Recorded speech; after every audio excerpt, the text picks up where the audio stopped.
literatura que trata da relação entre a liberalização financeira externa, o crescimento econômico e a instabilidade se consolidou nos últimos 20 anos com uma e robustamente vão para o lado de indicar que essa relação é, no mínimo, frágil entre liberalização e crescimento e muito robusta entre liberalização, instabilidade e crises.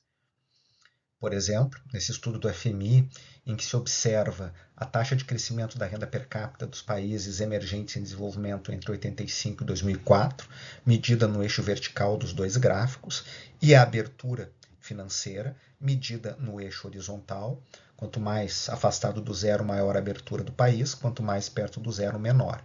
O que se estabelece aqui? Ao se fazer uma regressão simples entre o crescimento e o tamanho da liberalização da financeira, não há uma relação estatística de causalidade.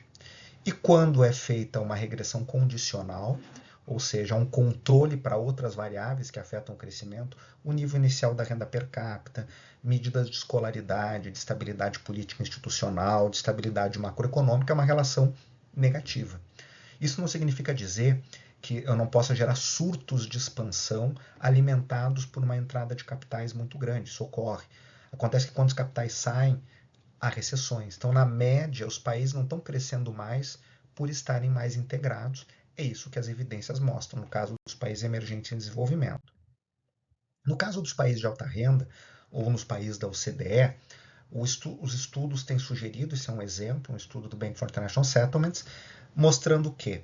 Que a expansão do sistema financeiro nas economias, medido pelo emprego financeiro no total do emprego, quem trabalha em banco, em corretor, em bolsa de valores, ou o valor adicionado por esse setor no total do PIB da economia, esse crescimento chega a um ponto a partir do qual a produtividade da economia começa a cair. Então, está expandindo o sistema financeiro, isso ao invés de gerar efeitos de eficiência para o conjunto da sociedade, na forma de maior crescimento da produtividade, gera o contrário, gera ineficiência.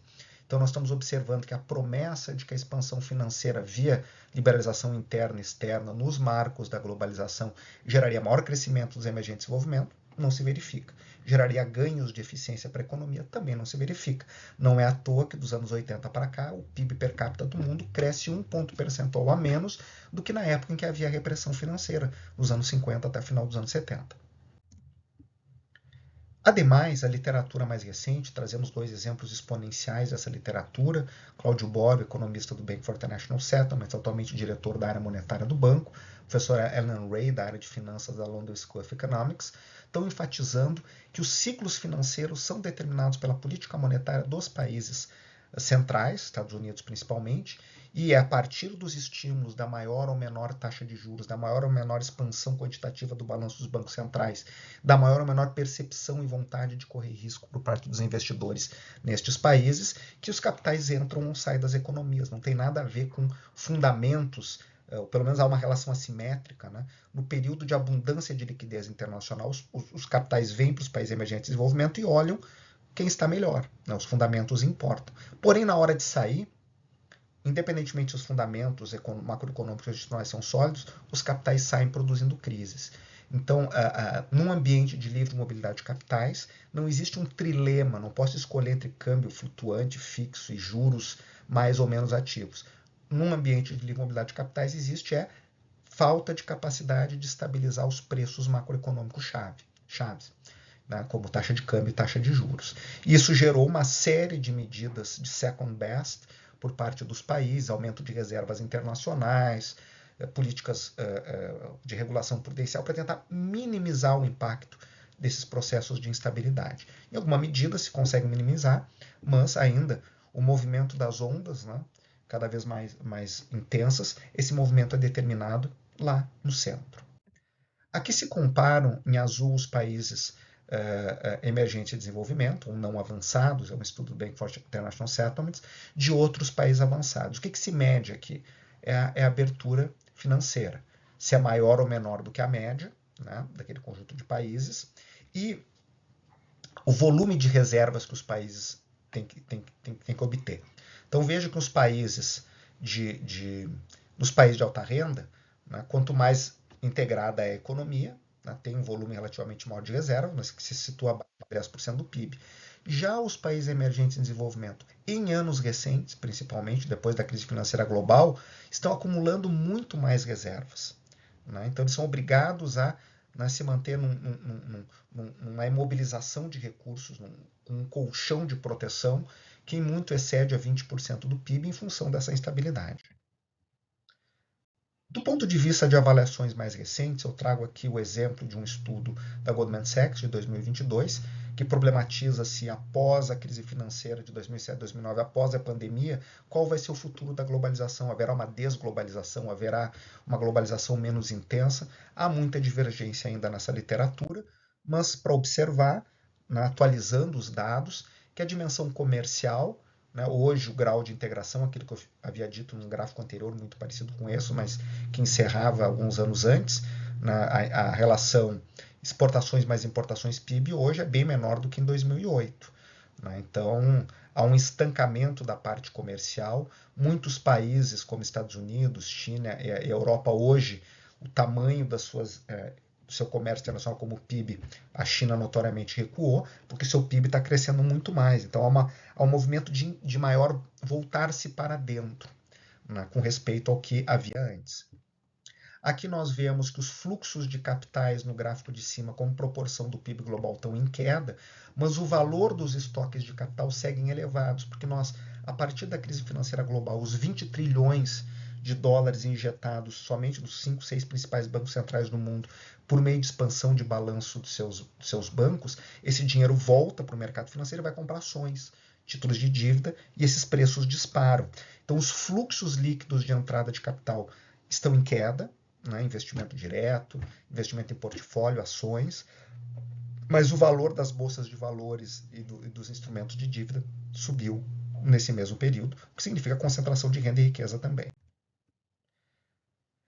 Aqui nós vemos que a imigração ela seguiu em alta por essa medida. A parcela de população que vive fora do país estava ao redor de 6, 7% e chega a 12% quando se compara anos 90 e o período recente, internacionalmente, mas o fluxo líquido de entrada de pessoas vai caindo, especialmente a partir da crise financeira global. A dimensão informacional, a integração, o fluxo de dados entre países, essa cresce num formato exponencial com as novas tecnologias.